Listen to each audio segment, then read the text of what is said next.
Hello and welcome to the channel again. I'm Raspberry. And I'm Ripple, and today we're reviewing Team Sonic Racing. And as a big Sonic fan, I'm looking forward to this one. So let's not waste any time and roll the intro.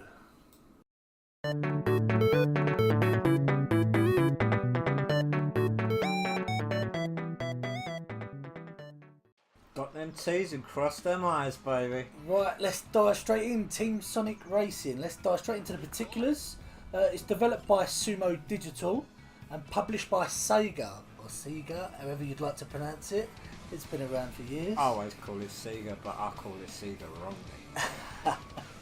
At the present, this time of filming, in Argos and Smyths, it's you can get it on PS4, Windows, Switch, Xbox One. The prices for PS4, Windows, and Xbox One is $29.99. Don't get them started. No, well, you can get it on CD keys if you'd like not to get your money back and start a dispute with PayPal for $28.99. But on Nintendo Switch it is $34.99. Which is what we're reviewing it on. Yeah, so Because you know we love our Switches.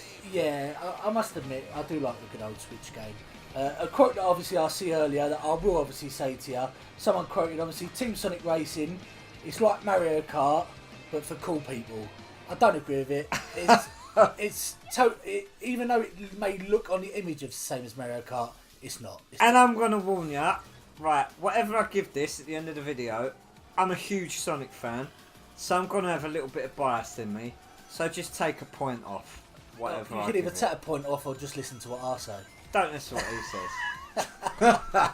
So anyway, let's get into it. So first off, I don't know if you can call it a sequel or what to the Sonic and Sega All-Stars series, which was at blooming heck. Should have done my research here. I think it was about 5-6 years ago it was now. definitely a few years It's ago. a long time ago. But basically, this is a budget title. Sega didn't put a lot of money into this for Sumo, so they released it as a budget title, which is really good. This is something that I learned. Obviously, I didn't even know they categorised it as budget titles and that, so I learned something new every day. So I'll let Ripple dive more into it. You get a bit more knowledge about it as well. Yeah, so basically, but this is just, it's not all the Sega brands, or Sega brands, basically. It's just based on the Sonic franchise. And yeah, it's really good. I think it's really good. Like Raspberry said, it's a completely different kettle of fish than Mario Kart. If you come in expecting a Mario Kart clone, if you're going to put it in and you think, oh, it's just going to be Mario Kart, there is aspects of it that do remind you of Mario Kart, but it doesn't play like Mario Kart. and it's a shame because I don't think it's going to do as well because Crash Nitro Racing is out coming out next month. In fact, we'll be doing that. Hopefully we'll get that on as another review to compare the three. Yeah. We'll actually compare the three to each other as well. And I remember Crash Nitro Racing being more of a Mario Kart clone. Yeah. Whereas this is it's very arcadey, and the new concept of this is you race as a team. It's more co-op based. You race in teams of 3, and you've got 3 types. You've got a speed type, technique type, and a power type. The speed type is pretty obvious. It's your main. You're going to be in you front. go fast. Basically. You're going to be in front. So you've got like Sonic, basically. Your technique type can drive over any terrain. It can go over any terrain. So any like lava that will slow you up. It doesn't slow them down or anything, and that's like towels and stuff like that, like silver. And then like your power type, like Knuckles. Big. Big. So I'm trying to think of them. I love Big the Cat. And they can drive through like rocks and stuff without getting slowed down. Without stopping, without affecting. Yeah. And basically you win as a team. If you don't win as a team, you don't win. Yeah. You could come first, and then the other 2 players could come last, and you still don't win. So it's a matter of helping your team out. And the brilliant aspect of it is the weapons that you pick up, which I think are brilliant. You can pass down to the teammates that are in like yeah, and also the line. The drift line. Drift line. If you stay in the same line as your person that's in front, you get an extra speed boost, which is brilliant because it just incentives you to follow their line unless they drive off. Yeah, and you can slingshot in front of them using that line. Yeah, Getting the, extra boost. And then not only that, once you slingshot in front of them, they can slingshot in front of you. So basically, you're just acting as like I've an never elastic seen fan. I've never seen anything like it done in a racing game before, and it really works. It's really good to see them doing something new with it. That's what I was going to say. It works because it's different.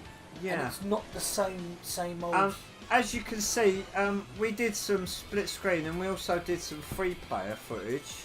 We got ice cream in on it, and it's just really good game to play with your mates, and the whole campaign is playable in free player as well. I mean, if you're on your own, you can play it with AI, which is good. I mean, I did a lot of it on my own, but we also did a lot of it together. The good thing I liked about it was that you even use halfway through the campaign. Yeah, and you can just still join. Just jump in. And you can earn racing tokens, which you can get stuff to upgrade your carts with and things. Like customization, paints, decals, which improve your carts and stuff. It's really good. I will say the roster, there's a few strange character choices in it, like Omnichow, like I don't know what the hell he's doing in it, and Zavok. Vector from the Chaotix is in it, but there's no sign of Charmy or Espio. I just don't understand that. But props for putting Blaze in it, because my cat's named after Blaze, so I'm having some of that. And I love a bit of Blaze. She's brilliant. Big the Cat. I love Big the Cat. I think he's a lot of people hate Big the Cat. I don't get it. It's so chill. I just remember him from his Dreamcast days. We used to play it and go fishing. And stuff. Yeah. This is good as well. You can unlock paint themes based on some of the old Sonic zones. And it's worth pointing out that the soundtrack of this game is amazing as well. It is good. I mean, it's not surprising considering it's the same guy that did the soundtrack for Sonic Mania, I believe, who's doing the soundtrack for this. So, I mean, there's a lot to like about the game. It's not as deep as Sonic. But I find that better that it's not as deep because there's not so much to dive into, and it keeps it simplistic. And just to say, do you know what? There's the game. Play it, enjoy it.